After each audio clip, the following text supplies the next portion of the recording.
Bonjour tout le monde, comment ça va? Ça va bien? Vous ne parlez pas français? Good morning everyone, how are you? Good. It's pretty awesome to be here in America, but also here specifically, it's nice to see people that have known me since I was 14 and be able to speak to you and share with you who I have become almost a decade later. It might not seem significant to someone who has lived in the same town their whole lives, but with my history of moving, it's actually quite miraculous that I'm still nearby and able to visit, and that I feel like I have roots somewhere here and a place to call my hometown. And I'm already crying, I'm sorry. Anyways, I'm really worked up and excited about sharing my trip with you. And my video gave a kind of summary, and it was a kind of long summary because when I speak today, I'm not really going to give like the fine details of what life was like, so I wanted you to see what I experienced daily. I want to just share one aspect of my trip, something very personal. And I will be sticking around afterwards because I have objects to share with you and you can ask questions. But I want to use all the time I have to address you all together to talk about what I learned about family, and specifically spiritual family and Christian community, what it looks like, what it feels like, and why it's necessary. And some of you might remember that what I really asked for prayer for before I left was that I would find a group, or maybe just a couple people that I could depend on, really bond with, share my life with, share my weaknesses and fears, because it's often difficult for me to do that with people I've just met, or people that I know I'm only going to be with for a short time. And that probably comes from moving so much and having to leave friends behind, so I learned to distance myself from people. And your prayers were awesome and extremely appreciated, and eventually I could feel them moving.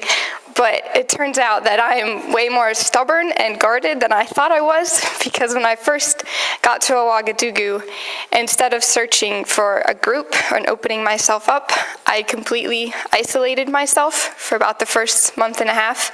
And yes, I was constantly seeing people, going over for lunch, going to Bible studies, going to church, staying after English class to pray with the other teachers, going out to dinner. But my relationships and my conversations stayed pretty shallow. I focused on how much distance I could keep between myself and others rather than how close and intimate I could become. I looked forward to getting home at the end of the day and shutting my bedroom door and just being alone. And of course, I wasn't happy living that way. I mean, I was choosing it, but I was completely miserable. And when culture shock began to set in, I can't think of a time when I felt more miserable, more trapped, more helpless in my whole life. And some of you might have read my blog about my experience with culture shock, but for those of you who haven't, I'll just give you a quick rundown of what it feels like. I always believed that culture shock was just shock at a new culture, surprise at the way things are, having difficulty adjusting to finding your way around a new city. And it sounded difficult, but it wasn't what I expected. That's not what it is. Culture shock is an emotion almost as strong and pervasive as grief. On the best days, you feel an insane desire to run away, and on the worst days, it just grips you with fear and desperation so strongly you don't want to get out of bed. Because if you get out of bed, everybody's going to stare at you, everyone's going to follow you down the street, they're going to try and talk to you, and you'll have no idea what they're saying. You won't be able to talk back. You won't be able to tell people what you need or what you want. You won't be able to tell people that you love them because you don't have the language. You're going to walk through garbage and animal feces and horribly smelling streets. You're going to see starving, raggedy children. You're going to be sweltering, melty hot and have to wear sticky, sweaty pants and skirts. And you're going to hate yourself the whole time because you care so much about those superficial details. Somehow those things matter to you when they shouldn't. And you're going to think every single second, get me out. I don't have to go home, but I have to get out of here. And I spent a good many nights falling asleep while I rocked back and forth crying and praying somehow it would all go away or that I would love it. And in order to deal with the culture shock, I would isolate and insulate. So I would stay at home by myself, watch familiar movies, and watch things on the internet, Skype with friends back home, and eat food. I ate so much food, and by the 3rd month, the skirts I had brought with me no longer fit. Who would have thought I would gain weight in Africa? Not me. And obviously, this was the entirely wrong way to handle everything. I was miserable, I was lonely, and I was lost. And then, like a shining angel, my friend Abigail Bella returned to Burkina Faso from furlough in America. Sandy, if you can show Abby.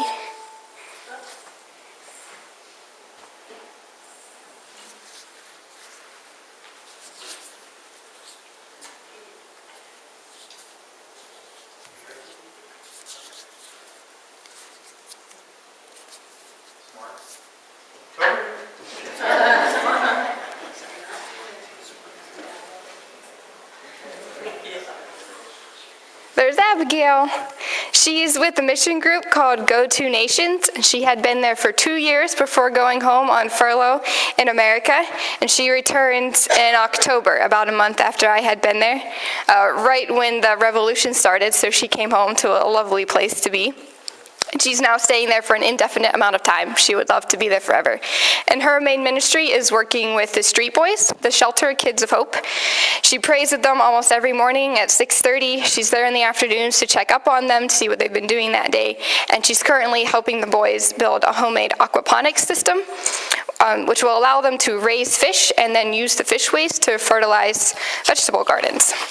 And she was pretty intimidating when I first met her, because she's like a real live African missionary. You know, she wears turbans and funny looking hats, and she's pants, not hats. And she speaks fluent French and even some Fulfulde, which is the language of the boys.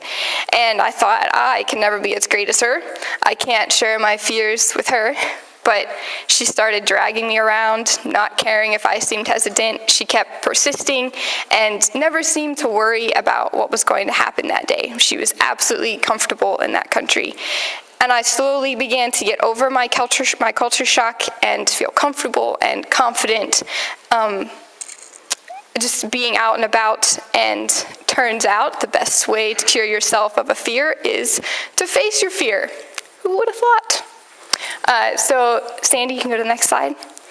The Kids of Hope, the boys, became my first Burkina family, and the boys are mostly from the Fulani tribe in the outlying villages. Their families send them at the age of 5 or 6 to live with a Marabout, which is a Muslim priest, and they are supposed to learn the Quran and become good, perfect little Muslim boys, but the Marabout sends them out on the streets to beg, and if they don't bring back enough money, they are not given shelter, they're not given food, and they're beaten. So they have no hope, they have no future where they are, they're stuck. They don't get an education, they're not taught French, so they aren't able to function in the professional world, they can't get jobs, they have very limited contact, they can't go back to their families. And the Kids of Hope shelter gives them a place to stay, gives them food every day, gives them French classes, carpentry class, so they can learn a trade, and they have Bible club on Saturdays, they have church on Sundays, and they can win t-shirts and soap and chocolate and Coke. They love Coca-Cola if they answer review questions about Jesus. And my prayers for them were fervent, and I cried for them, and I longed to be able to speak to them. I felt like I couldn't have a real relationship if I couldn't speak to them, but they didn't seem to care, and they actually kind of enjoyed my ignorance. The older boys who could speak French, they just made fun of me all the time, particularly Sadhu. Sadhu's the one in the bottom corner in the black t-shirt holding a microphone and then singing in the other corner too. And he's about 19, I think, and he took advantage of my shyness because I never really knew how to react to things when someone's talking to you in a language you don't know. You're like, do I answer you in English? Do I tell you I don't understand? Or do I just nod like an idiot? And I went 50-50 between saying, je ne comprends pas, and nodding like an idiot. And Sadhu thought that was hilarious. So he was always saying stupid stuff about me in French. And it's really frustrating at first because you want to say so badly, I'm not stupid, I just don't know your language. But you can't. And eventually I got over that shyness, and I began tormenting him in English and making him feel stupid, and it was great and hilarious. And he would guard Abby's house on Saturday nights, and I usually stayed at Abby's house Saturday nights too, so our little bilingual arguments became Abby's Saturday night entertainment. And she had the added bonus of understanding both sides, both languages, so she thought that was pretty great, and I miss it a lot. I don't know what to do on Saturday nights anymore. Usually I would tell him I'm going to take his shoes. I would say, Sadhu, I'm going to take your shoes. And he'd go, yeah, or just run away. And it was great. He had no idea what I was saying. Like Sadhu, most of the boys just like to have fun. About 15 or 20 of them stay at the shelter all the time, and they sleep in the same room, they share clothes, they eat every meal together, they're always in the same area, they're always playing together. They're a very dedicated and committed community like I had never seen before. And it's truly beautiful the way the older guys look after the younger ones, because, I mean, the younger ones are like 5 or 6, and at that age here, you're still taking them to the bathroom and cutting up their sandwiches, and they're just out living by themselves with no adults known to take care of them, except for these other boys who have grown up without families. And they're constantly breaking out into worship songs because that's mostly what they hear from our Saturday Bible clubs and our church. And it was wonderful, and I was completely in awe with them all the time. And of course, they aren't completely innocent because they listen to really trashy rap that they can get a hold of. And so it's English, so once in a while you hear them saying just the most abhorrent things in English, and you're like, you don't know what that means. You should not say that. But it was great. Through our common love for the boys, Abby and I became extremely close, and along with trusting her to take care of me and to make sure I was doing everything correctly in an unfamiliar culture, I began trusting her with my fears and with my hidden bitterness toward God. And through all of that first month and a half, I guess I had blamed him for taking everything away, my family, my friends, my confidence. And he was probably like, excuse me, sweetheart, you said you would go. You said you wanted this, and you're the one staying home by yourself. I didn't tell you to do that. But he's patient and forgiving, so it's okay. And discovering that rift in my relationship with him was difficult to work through. It was rough, and I realized that although I trust him completely with my finances, with where I'm going to live, with my physical health, I did not trust him with my heart. And Abby really helped me to trust him with my heart again, and to begin to trust others as well. And I realized that God had not taken me from my family and left me alone. He had just moved me and extended my family. I'm the one who closed myself off. I was the one who chose distance over intimacy. And after breaking down some of those walls and letting Abby and the boys in, I began to look around, and I saw that I was completely surrounded by family, a strong community of missionaries and believers. Sandy. And this is my missionary family.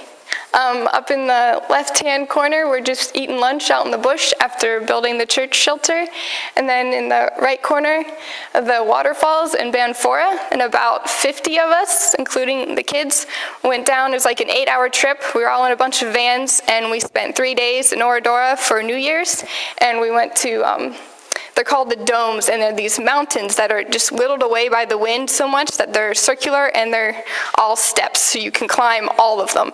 And it was great, and the waterfalls were beautiful, and it was nice to be near cold, clean-looking water. It probably wasn't actually clean, but it looked clean. And then in the bottom corner, we all got together for a Christmas brunch. There's about 25 of us in one house to eat Christmas brunch together and play games all afternoon. And then in the right is Abby's roommate, Chelsea, and we all hung out a lot together, and she's the one who took me to hand out the Christmas boxes to kids, and that was a really great day with her. She's very sweet. She's very kind. And these missionaries, we all live, those who are in the city, all live within 2 miles of each other. And we don't have 9-to-5 jobs, so we're constantly free, able to hang out with each other, take care of each other, do everything. They shared resources, food, possessions, their houses. A lot of times, someone's roof would randomly cave in and they would need a place to stay for a month and a half. And you're just like, oh, well, I have a living room. Go for it. That was great. they also shared their lives. They prayed together, and they wanted to be open and honest with each other. And quite frankly, that's really the only way to survive when you're in that. When you're constantly working toward God, you're constantly going to be attacked by the enemy, and you need to make sure that you are strong at all times, and you need that support. But not only as missionaries, but as believers. People think that overseas missionaries are way more open to spiritual warfare, so they need to be more aware of their temptations. They need to have a stronger sense of support and accountability, and perhaps that can be true, but I think that all believers are left extremely vulnerable to the enemy.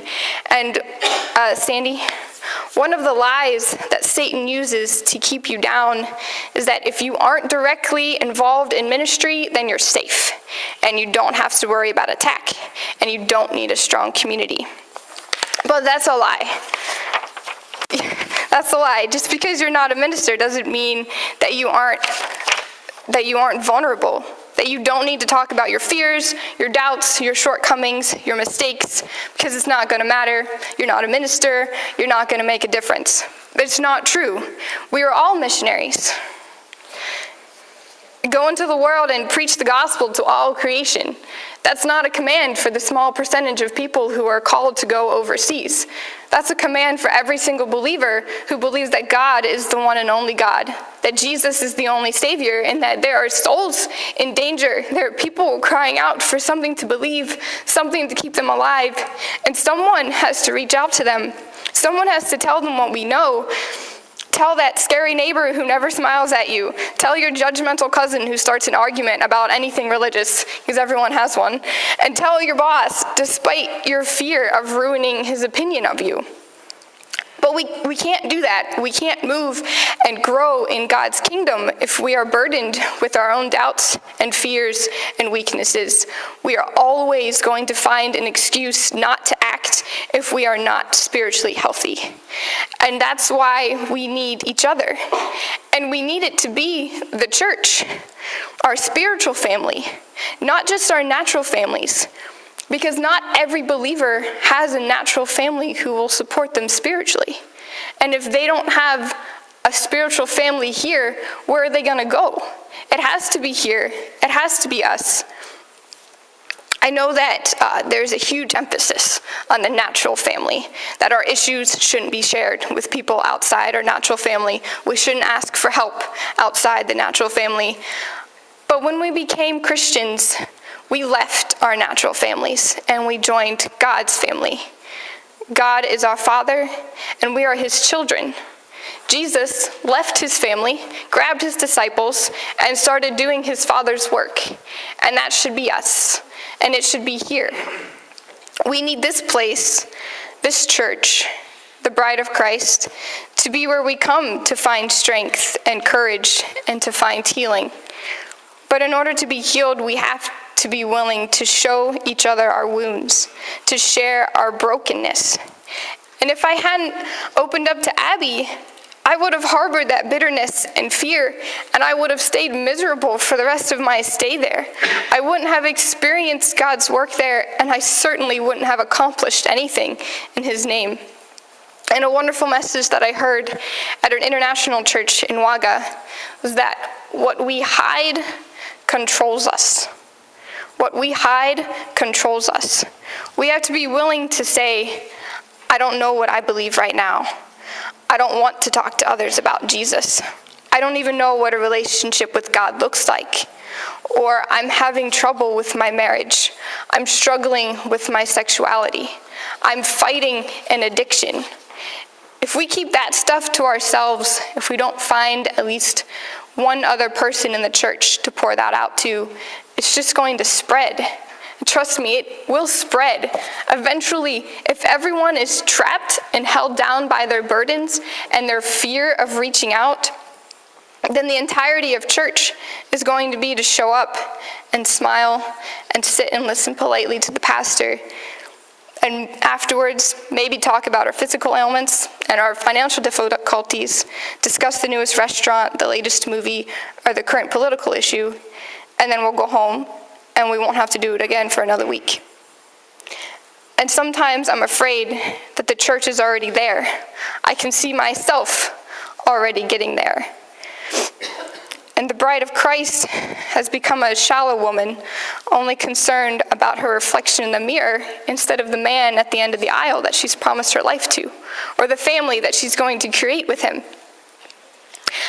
I hope it's not true, but I don't think that we can risk it. If there's any chance that the bride of Christ might fall, we can't just sit and not do anything. We have to move. We can't choose distance. We have to choose intimacy. We have to trust that the church we are in, that the body of believers we are surrounded by is the church and the family that God intended us to have. The family that God has chosen for us to live with, to worship with, to witness with, and to pray with. And if you ask how this could happen, how you could possibly get closer to people you have chosen to stay away from, the answer is prayer. The family who prays together stays together. Sandy? If you choose one person, just one, to meet with and pray with every week, maybe every day. We have cell phones now. We can call people and pray with them every day. I know it's awkward. I used to avoid praying out loud at every cost. I still chicken out sometimes because you're sitting with someone you hardly know, or even someone you know really well, and you're praying about your secrets or your mistakes and your weekly struggles. And quite frankly, the most awkward part for me is praying about them, because I'm like, I don't know their life. Who am I to pray for them? Am I going to sound stupid? It feels not normal. But prayer is such a powerful thing, and it really bonds people, and it makes God the center and the heart of your relationship with that person. Nothing else will really matter. It might be awkward for a while, but eventually it's going to feel miraculous and freeing. And if we each start out with one person and add another, and maybe all of us are involved in 2 or 3 different circles, then eventually the church will all be interwoven together in this chain of prayer warriors. And imagine how much stronger we would be. Imagine how happy God would be. I'm not a parent, but I always think about things from a parent's point of view because I mainly think of God as my father, and I like to think about how he might feel about us as children. So for the parents out there, do you know that feeling when all your kids are playing together and laughing together, getting along, there's no fighting, and you can just sit and watch them share and love, and you'll know that they're going to have each other forever. And I think that's how God feels when he sees us praying together and working together. And he can just rest. And what a small sacrifice it would be for us, some temporary awkwardness and fear, in order to make God smile and rest in the goodness of his children. He gave us his son, so surely we can give him a family. And I don't want to leave you with just that, because I think a lot of times we can listen and think about it, and then when we get home, we forget because we don't participate in the service. So this is going to be your participation time. We're going to take a first step together, which would be praying out loud, which I know is scary, but we're going to do it Burkina-Faso style. So it's going to be perfectly fine. It's not going to be weird. It might be a little strange, but it's not going to be weird. So before we start praying, I want you each to look around. Well, stand up. Everybody stand up. It's participation. Everybody look around, and I want you to pick someone who is not from your natural family, maybe someone you've never really been close with. And when we pray, I want you to pray for that person, for their heart, for whatever their struggles or barriers might be, even if you don't know what they are. And I want you to pray for your personal relationship with that person, that God would move between you and use that relationship to bring you both closer to him and to grow his kingdom together. So Burkina Faso style means we're all going to pray out loud all at the same time. everybody at the same time. And it can be overwhelming at first, but it's also very powerful. We're all going to be one voice of prayer, asking God to work in us and to move in us, and we'll fill his house to the roof with his praise and his glory. And then when